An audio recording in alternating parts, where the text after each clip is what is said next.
नमुना 17C नोंदवलेल्या मतांचा हिशोब. आपण हा फॉर्म कसा भरायचा ते थोडक्यात समजावून घेऊया. या फॉर्ममध्ये सुरुवातीला जी काय माहिती भरायची, आपल्या मतदारसंघाचं नाव असेल, आपल्या मतदान केंद्राचं क्रमांकाने नाव असेल ते या ठिकाणी नमूद करा. आपल्या मतदान केंद्रासाठी आपल्याला जो कंट्रोल युनिट, बॅलेट युनिट आणि व्हीव्हीपॅट मिळालेला आहे याची माहिती आपण या ठिकाणी नमूद करा. त्यानंतर आपण जाऊया अनुक्रमांक 1 कडं. अनुक्रमांक 1 मध्ये मतदान केंद्रावरील मतदारांची एकूण संख्या. आपल्याला जी चिन्हांकित मतदार यादी मिळालेली आहे त्यानुसार आपल्या मतदान केंद्रासाठी जे मतदारांची संख्या असेल ती या ठिकाणी नमूद करा. या मतदान केंद्रासाठी 1267 मतदारांची संख्या ही चिन्हांकित मतदार यादीनुसार निश्चित करण्यात आलेली आहे. त्याचबरोबर मतदार नोंदवहीत म्हणजे नमुना 17 नोंदवलेल्या मतदारांची संख्या. आपलं मतदान पूर्ण झालेलं आहे. आपण 17C म्हणजे नोंदवलेल्या मतांचा हिशोब हा फॉर्म पूर्ण करतोय. त्यामुळे 17A नुसार ज्या मतदारांची नोंदणी केलेली आहे त्यामधील जो शेवटचा अनुक्रमांक आहे, जेवढे मतदारांची संख्या आहे ती या ठिकाणी नमूद करा. या प्रकरणामध्ये जी संख्या आहे ती 973 अशी आहे. तर आता नियम 49 न अन्वये मत न नोंदवण्याचे ठरवलेल्या मतदारांची संख्या. ज्या मतदारांनी मतदार नोंदवहीमध्ये आपल्या नोंद केली, त्याच्यानंतर ज्या मतदारांनी निर्णय घेतला की मतदान न करण्याचा आणि मतदान न करण्याची इच्छा त्यांना व्यक्त केली, तर अशा मतदारांची जी संख्या असेल, जर असेल तर ती नमूद करा. या मतदान केंद्राच्या बाबतीमध्ये ती संख्या 2 अशी आहे. त्याचबरोबर 49 अन्वये ज्या मतदारांनी निवडणूक प्रक्रियेचा भंग केला म्हणून ज्यांना प्रिसाइडिंग ऑफिसर यांनी मतदानाची परवानगी दिलेली नाही अशा मतदारांची संख्या नमूद करा. या मतदान केंद्राच्या बाबतीमध्ये एक मतदार असा आहे की ज्याला मतदानाची परवानगी देण्यात आलेली नाही. यानंतर आपण पुढच्या भागाकडे जात असताना जो 49MA अंतर्गत जे मतदान झालेलं आहे त्याची माहिती घेऊया. अनुक्रमांक 5 मध्ये आपल्याला ते दिसेल. 49MA ज्याला आपण चाचणी मत किंवा टेस्ट वोट असं म्हणतो, या टेस्ट वोटची आपल्या मतदान केंद्रावरची माहिती आपण या ठिकाणी भरूया. याच्यामध्ये असं म्हटलेलं आहे की चाचणी मते वजा करणे आवश्यक आहे. खाली मध्ये असं म्हटलंय की वजा करावयाच्या चाचणी मतांची एकूण संख्या. ही मतं वजा करायची आहेत, परंतु ही आपण हा हिशोब देत असताना आपण या ठिकाणी ती वजा करावायची नाही. ऍक्च्युली या ठिकाणी नोंदवलेली मतं ही अतिरिक्त मतं त्या उमेदवारांना मिळालेली आहेत. त्यामुळे मतमोजणी झाल्यानंतर या उमेदवारांना मिळालेल्या मतांच्या संख्येमधून ही मतं वजा केली जातील. आपण फक्त आपल्या केंद्रावरची जी परिस्थिती असेल त्याची माहिती या ठिकाणी नमूद करा. या मतदान केंद्राच्या बाबतीमध्ये 2 मतदार असे होते की ज्यांना टेस्ट वोटची मागणी केली आणि प्रिसाइडिंग ऑफिसरनं ती मान्य केलेली होती. त्यामुळे 2 मतदारांनी या ठिकाणी टेस्ट वोट केलेला आहे किंवा चाचणी मत नोंदवलेलं आहे. तर त्या मतदारांचे जे मतदार यादीमध्ये दुबार नोंद आपण घेतलेले आहेत 17च्या मतदार नोंदवहीमध्ये, त्याच्यातील जो दुसऱ्यांदा जी दुबार नोंद घेतली त्याचा क्रमांक या ठिकाणी नमूद करायचा आहे. या ठिकाणी जी नोंद घेतली ते आपण 142 या क्रमांकालाही घेतलेले आहे आणि 210 या क्रमांकाला घेतलेले आहे. ते क्रमांक या ठिकाणी नमूद करा. ज्या उमेदवाराला किंवा उमेदवारांना चाचणी मत दिले असे उमेदवार, आपल्याला माहिती आहे की जे चाचणी मत ज्या वेळेला नोंदवलं जातं त्यावेळेला त्या मतदाराबरोबरच प्रिसाइडिंग ऑफिसर, त्याचबरोबर तिथले सर्व मतदान प्रतिनिधी हे मतदान कक्षामध्ये त्या मतदाराबरोबर जातात. त्यामुळे त्या मतदारांना आपलं टेस्ट वोट हे कुणाला नोंदलं त्याची नोंद हे प्रिसाइडिंग ऑफिसर घेत असतात आणि तेच आपल्याला या ठिकाणी नमूद करायचं आहे. या ठिकाणी या प्रकरणामध्ये जे 2 टेस्ट वोट झालेले आहेत त्याच्यापैकी एक मत हे अनुक्रमांक 3चा जो उमेदवार आहे की ज्या उमेदवाराचं नाव ABC असं आहे, या उमेदवाराला 1 मत मिळालेलं आहे.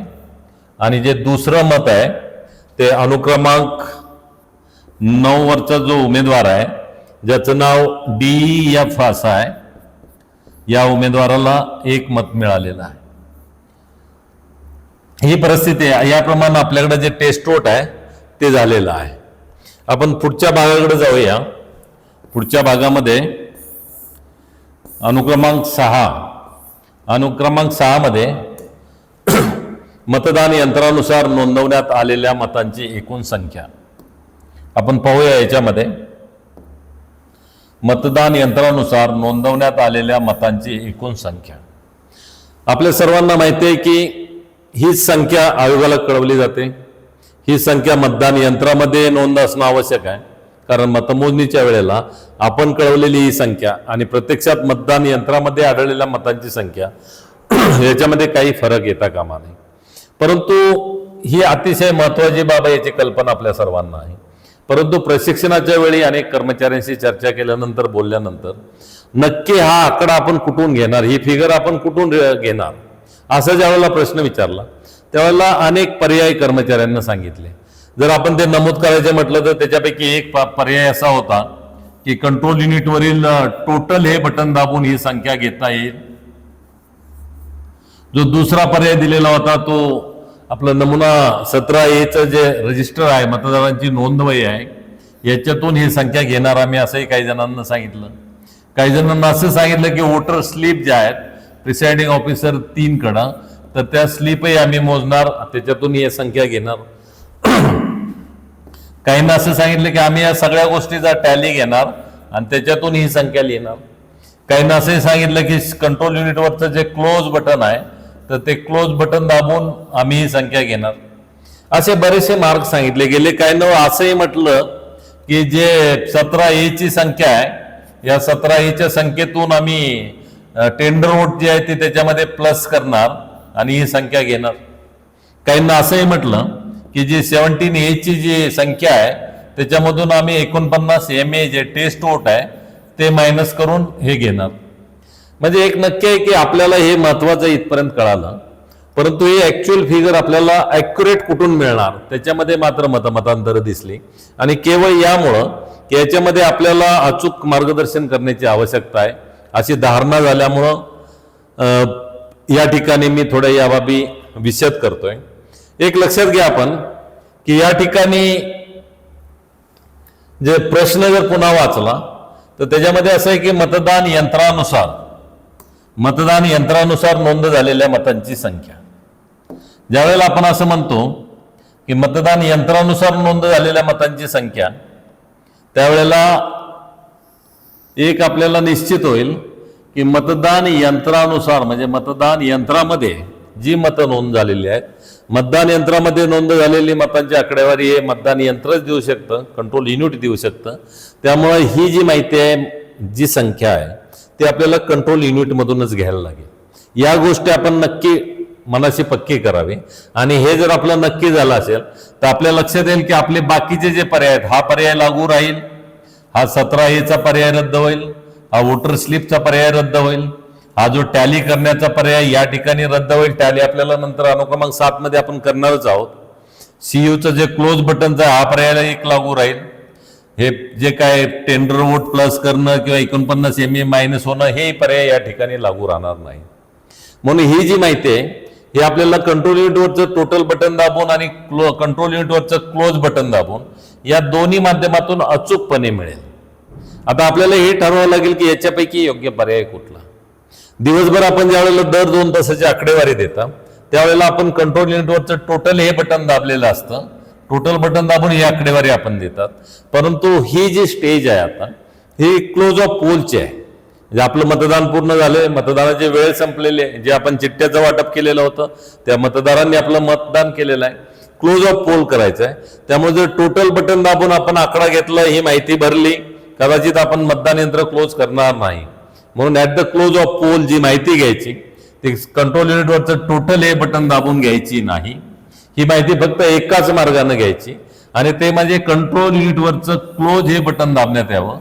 आणि क्लोज बटन दाबल्यानंतर जी माहिती कंट्रोल युनिट देईल ती कोणताही विचार न करता आपण नमूद करावी। आणि या प्रकरणामध्ये जी माहिती मिळाली ती संख्या आहे 970, ही माहिती आपल्याला मिळालेली आहे। ओके, याच्यानंतर आपण जाऊया अनुक्रमांक 7, ज्याच्यामध्ये आपल्याला टॅली घ्यायचं आहे की आता आपण जे 6 नंबर समोर जी नमूद केली संख्या किंवा कंट्रोल युनिटनं जी आपल्याला मतांची एकूण संख्या सांगितली ती संख्या खरोखर टॅली होते का।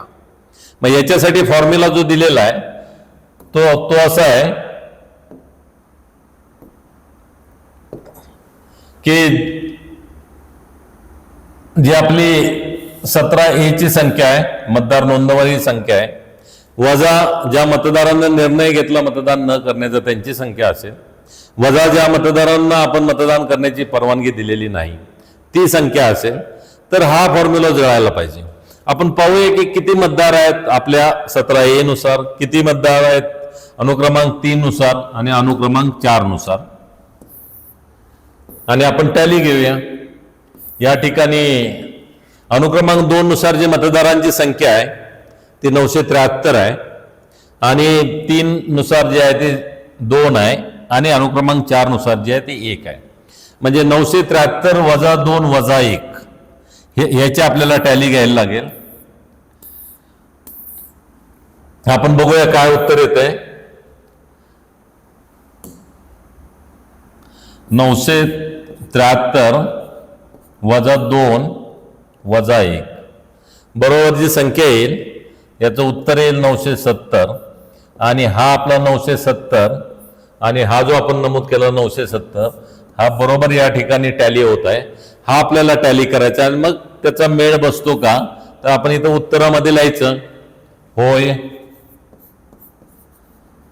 मेळ बसतो असं या ठिकाणी नमूद करावं आपण.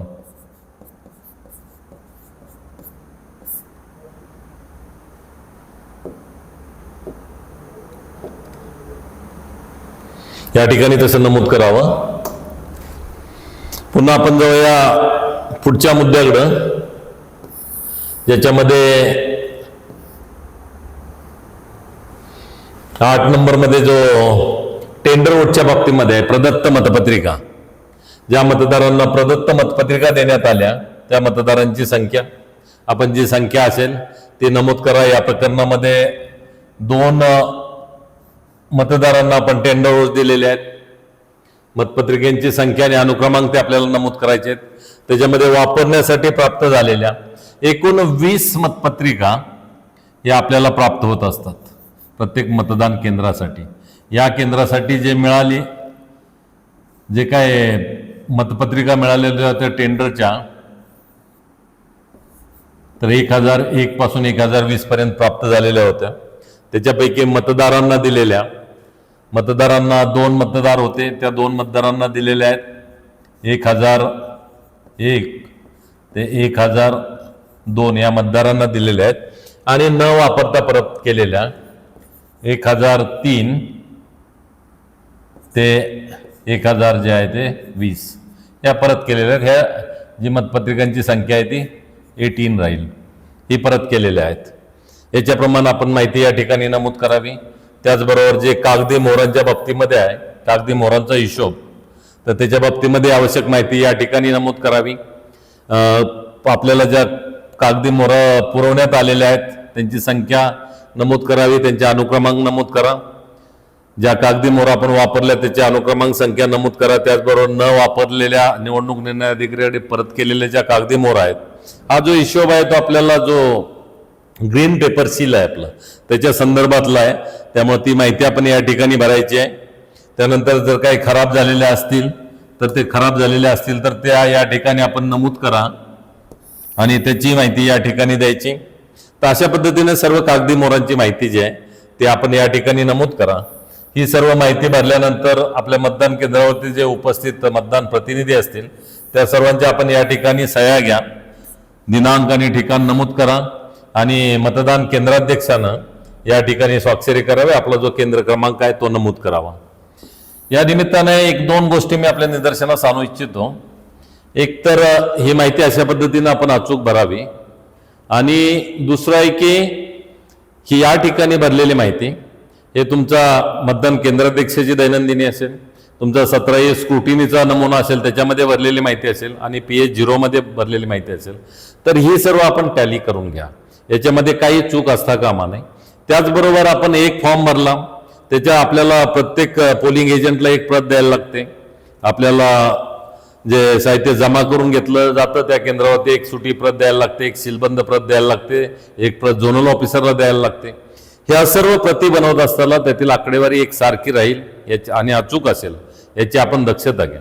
त्याचबरोबर निवडणूक निर्णय अधिकाऱ्यांसाठी पण सूचना आहे की ज्यावेळेला हे आपण साहित्य जमा करून घेऊ, साहित्य जमा आणि हे सर्व फॉर्म जमा करून घेत असताना विशेष करून जो नमुना 17C आहे, 17A स्क्रुटिनीचा फॉर्म आहे, त्याचबरोबर आपला PS05 असेल, त्याच्याबरोबरची जी माहिती आहे प्रिसाइडिंग ऑफिसरची डायरी आहे, ही सर्व टॅली करून जमा करून घ्या. त्याचबरोबर पुढे ज्या वेळेला आपण माहितीचं एकत्रीकरण करतो, टॅब्युलेशन करतो, त्याच वेळेला आपण एक्सेलमध्ये करू, मॅन्युअली पण करू, परंतु ते करत असताना आकडेवारी अचूकपणे नमूद केली जाईल याची काळजी त्यांना त्यांच्या स्तरावरती घ्यावी. जर या पद्धतीनं आपण केलात तर दुसऱ्या दिवशी किंवा मतमोजणीच्या दिवशी ज्या वेळेला प्रत्यक्षात मतदान यंत्र उघडली जातील त्यावेळेला आपण आयोगाला कळवलेले आकडे, 17C मधील आकडे आणि मतदान यंत्रामध्ये नमूद असलेल्या मतांची संख्या याच्यामध्ये कुठलाही फरक आढळणार नाही हे मात्र निश्चित. तर याप्रमाणे कार्यवाही करावी. धन्यवाद.